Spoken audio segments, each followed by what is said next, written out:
Just a quick little car boot haul, covering everything that I picked up today. We've got a Transformers Prime Cyberverse Optimus Prime.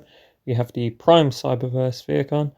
I've got most of the Dark of the Moon and Prime Cyberverse figures already. Um, Less so the Prime ones. I've got almost every single one that Dark of the Moon got. And the third figure that I'm going to be showing off is from that line.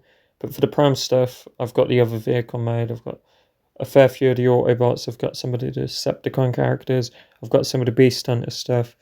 I'm not going out of my way for the Prime figures though. I'm just kind of picking them up here and there and, seeing what happens. Whereas the Dark and Moon stuff I will track down online.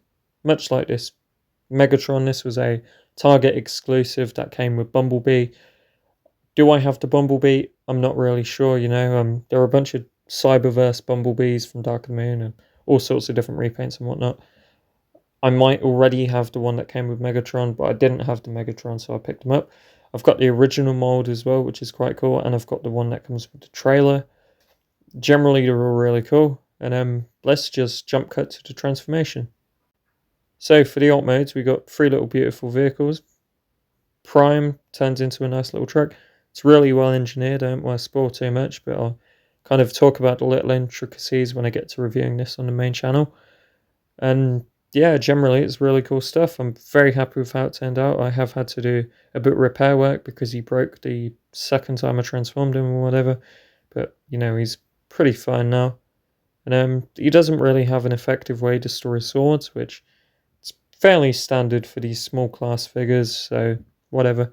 You could plug them onto these sections at the back, but they're not going to hold well.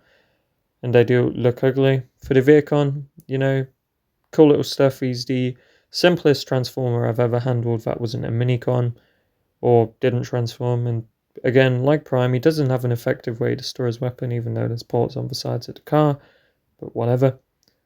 Megatron, on the other hand, beautiful black and silver lorry, nice little purple detailing throughout. And the weapon actually becomes the tanker part of the vehicle, so that's really cool. It's something I definitely praise the Dark and Moon figures for more, considering he's not the only one to integrate a weapon into his alt mode. Dark of the Moon's Sentinel Prime did the same sort of thing, and I've got to get around to reviewing more of these eventually. So these are just ones I picked up today. Thank you for watching, and goodbye.